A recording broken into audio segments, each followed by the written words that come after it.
Director Vogt, good afternoon. Welcome back to the House Appropriations Committee, and thank you for appearing before us today. The Office of Management and Budget is perhaps the most critical agency that most people have never heard of.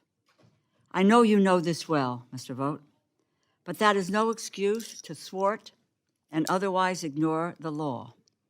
In the United States of America, if you disagree with a law, you have every right to urge that that law be changed. You can petition or meet with lawmakers, and you can wage a campaign in the court of public opinion. You can run to become a lawmaker yourself. What disagreement with the law does not confer is license to ignore the law, to flagrantly violate the law, and to act as though you are completely above the law. This administration, instead of being laser-focused on the cost of living crisis, it is actually making that cost of living crisis worse. And it has put billionaires in charge of the government and has filled the ranks of civil servants with political allies. For the sake of eliminating accountability and cutting taxes for billionaires, this administration is unlawfully impounding or stealing funds and dismantling agencies, depriving the American people of the programs and services which Congress has created, authorized, and appropriated funds for. You posit yourself a defender of everyday Americans and a champion for restoring an imagined version of America you consider morally and virtuously superior to the country we actually live in.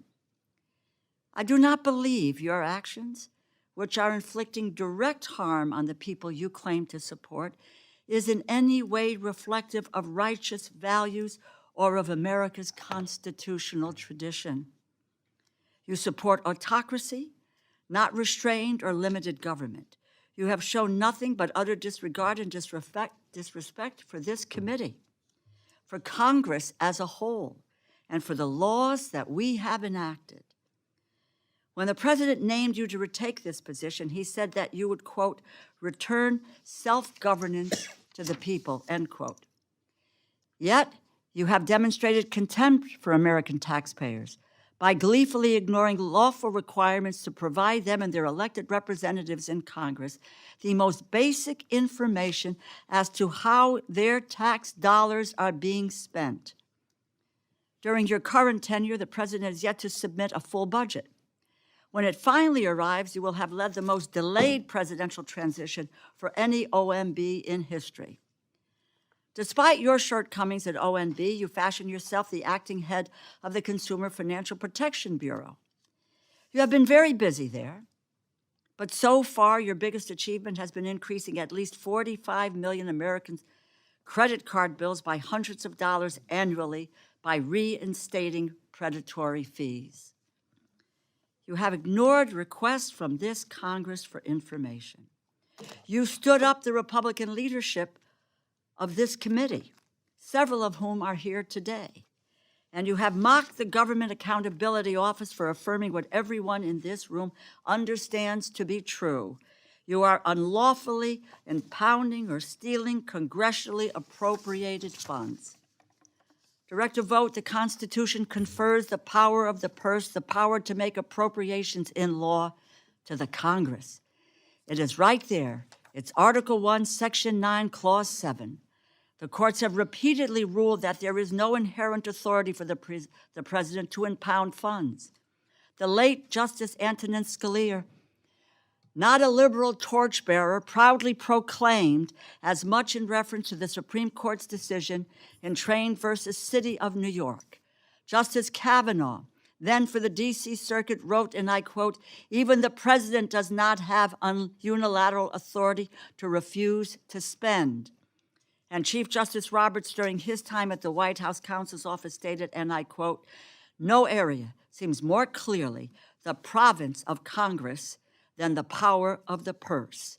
Let me just go back to our founding fathers on the Congress's power of the purse, to Alexander Hamilton.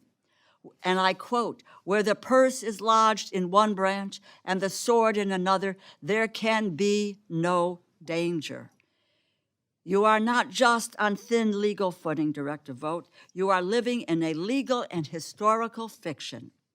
You envision a king unbound by laws who rules by decree, who accepts lavish gifts from foreign governments, who fills public offices with ultra-wealthy and political allies, and who expels opposition and crushes dissent.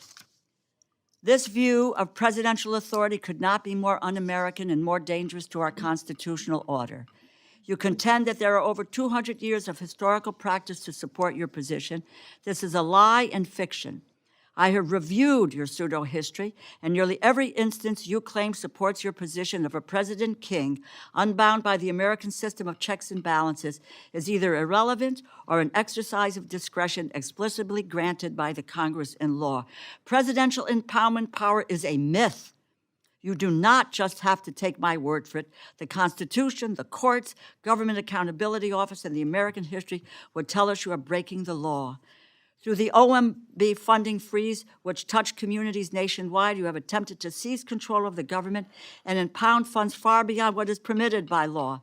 And in venues across the country, the courts have broadly, unequivocally told you, quote, "No, you do not have the authority. You cannot unfreeze unilaterally funding across the government that has been appropriated by the Congress." The courts are making clear that you grossly overstepped your authority. You have had your day in court, and the courts have rebuked you. They have said no, no, and no. None of this is surprising. Project 2025, which you co-authored, laid out your blueprint for concentrating absolute power, not just in the White House, but in your own hands. Your colleagues, secretaries, and heads of major agencies have testified before us in the last several weeks to exactly this point. Your office has promoted your own goals over and above the people President Trump has handpicked to run his administration. You have also said that you want to traumatize federal employees, civil servants, as if inflicting trauma and creating a culture of fear and doubt will somehow make this government more efficient. Mr. Vogt, be honest. This is never about government efficiency. In fact, an efficient government, a government that capably serves the American people and proves good government is achievable, is what you fear the most. You want a government so broken, so dysfunctional, so starved of resources, so full of incompetent political lackeys and bereft of experts and professionals that its departments and agencies cannot feasibly achieve the goals and the missions to which they are lawfully directed. Your goal is privatization, for the biggest companies to have unchecked power, for an economy that does not work for the middle class, for working and vulnerable families. You want the American people to have no one to turn to but to the billionaires and the corporation this administration has put in charge. Waste, fraud, and abuse are not the targets of this administration. They are your primary objectives.